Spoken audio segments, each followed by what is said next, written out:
Bonjour, cette semaine j'aborde un sujet qui concerne tous les jeunes parents, le sommeil de bébé et du jeune enfant.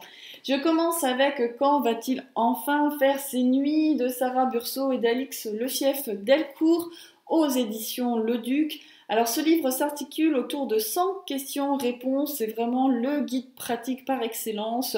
On va aborder tous les sujets, que ce soit les réveils nocturnes 10 fois par nuit de bébé, l'allaitement, le doudou, la tétine, les coliques néphrétiques, les poussées dentaires et j'en passe, avec à chaque fois voilà, une question, une réponse, des solutions. Il y a souvent plusieurs solutions adaptées par rapport à son mode de vie, par rapport à son bébé aussi, avec des petits encadrés sur voilà, l'avis du pédiatre, je vais le trouver, voilà, le conseil du pédiatre, des témoignages aussi de parents qui vont parfois nous permettre aussi de déculpabiliser par rapport à ses propres pratiques.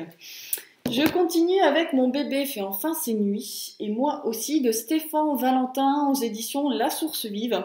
Alors ici, l'auteur, je dirais, a une approche un peu plus globale du sommeil de bébé. Il va le remettre dans son contexte physiologique, biologique, mais aussi socio-culturel, en nous rappelant ce qui se fait aussi chez nos voisins européens et aussi plus largement dans le monde. Les pratiques, par exemple, du cododo en Asie ou en Afrique, l'heure du coucher qui est finalement plutôt tôt en France et rigide. Qu'est-ce qui se passe ailleurs? Comment trouver son propre équilibre? Et ce qui est intéressant, c'est que Stéphane Valentin ne va pas juger, il va apporter voilà, les pour et les contre, en rappelant évidemment quelques règles par rapport à la sécurité du nourrisson, évidemment. Et voilà, le chapitrage est thématique, ça va être la sieste de bébé, son sommeil physiologique, euh, quoi d'autre sont les troubles du sommeil aussi, l'heure du coucher, etc.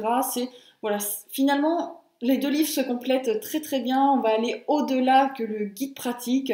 On va être dans des repères du sommeil du nourrisson et dans l'explication aussi de ce phénomène physiologique qui est différent, très différent même du sommeil adulte.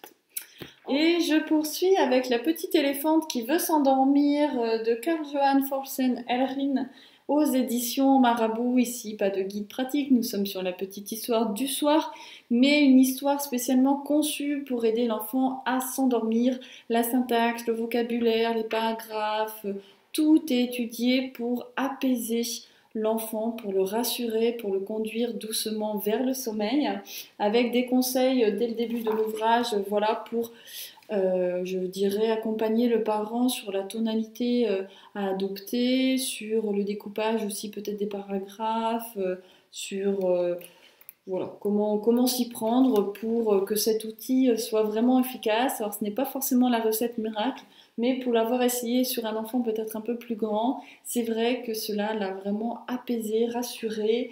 Ça peut être intéressant, pourquoi pas, tout en lisant la traditionnelle histoire du soir. Sur ce, je vous dis à très bientôt sur Facebook et sur les réseaux sociaux.